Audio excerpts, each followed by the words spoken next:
This film shows an efficient and safe technique of managing a soft posterior polar cataract in a 23-year-old male with bilateral posterior polar cataract. Two paracenteses are made with 19-gauge MVR knife. Unlike in a routine case, the left paracentesis is not small to start with. The globe is firmed up with BSS before making the temporal clear corneal incision. The corneal incision has to be the right size to avoid intraoperative shallowing or locking of the instruments.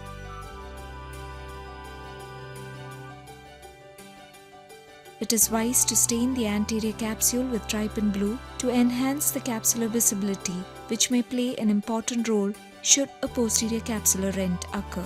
We prefer to use a soft shell technique wherein viscoat is injected anteriorly and heel on GV just in front of the anterior capsule to layer out viscoat against the corneal endothelium.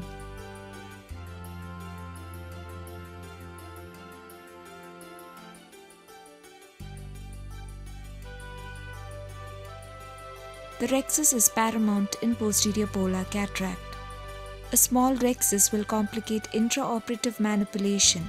A large rhexis will disallow optic capture in the event of a PC rent when a 3-piece hydrophobic acrylic lens is placed in the sulcus.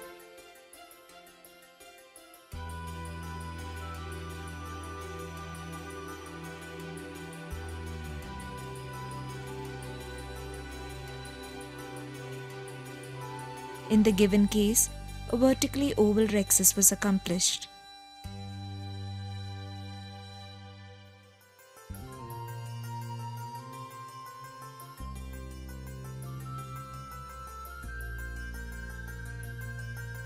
Cortical cleaving hydrodissection is absolutely contraindicated in posterior polar cataract.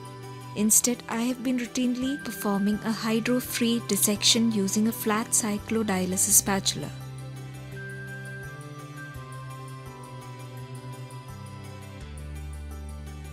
This maneuver is performed from all other corneal ports, thereby ensuring complete capsule separation from underlying cortex.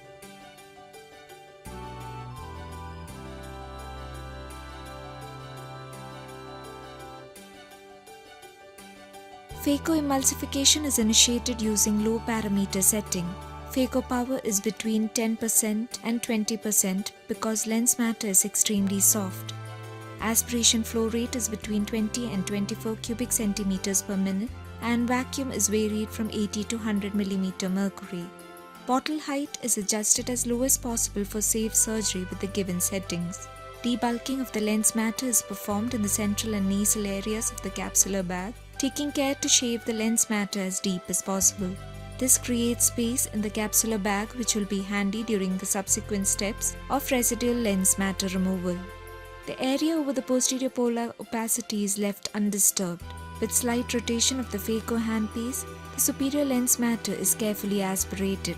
The Sinskey hook is used to displace sub-incisional lens matter into a more accessible area in the central anterior chamber. The AC should not be allowed to get shallow at any stage.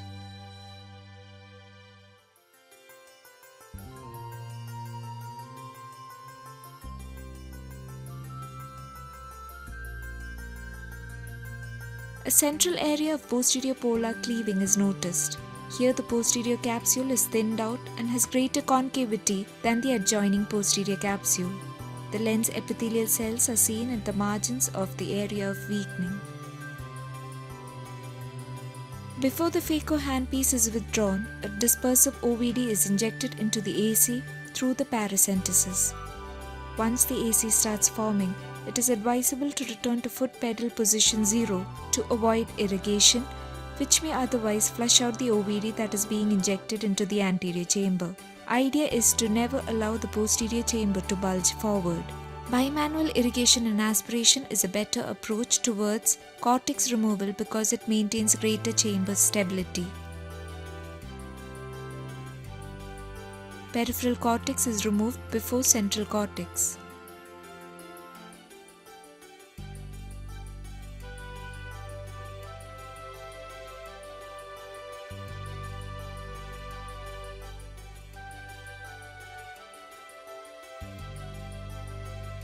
Before the two cannulas are switched, Please note the anterior chamber is again reformed with a cohesive OVD.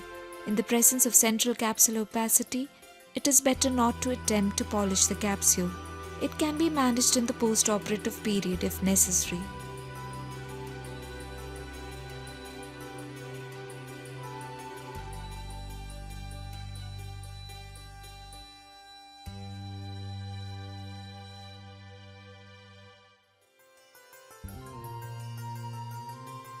We plan to implant a one-piece hydrophobic acrylic lens. The leading haptic is gently delivered into the nasal fornix and the cartridge is gently retracted towards the section as further IOL insertion occurs. This maneuver reduces traction on the posterior capsule. The trailing haptic is gently maneuvered into the capsular fornix.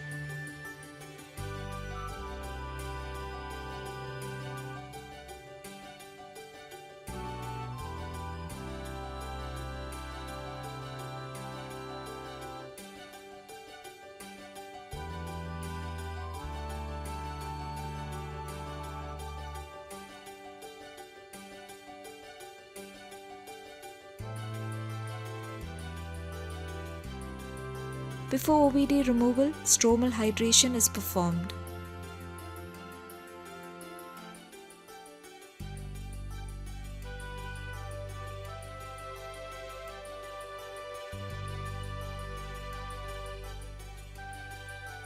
During irrigation and aspiration, it is again important to maintain the anterior chamber depth because PC rent is known to occur during this maneuver.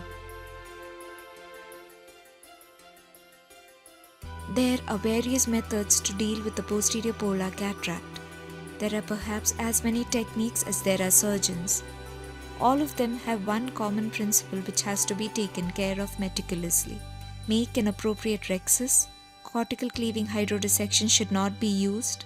Use low and appropriate phaco-parameter settings. Never allow anterior chamber to become shallow or posterior chamber to bulge. Avoid unnecessary trauma to posterior chamber.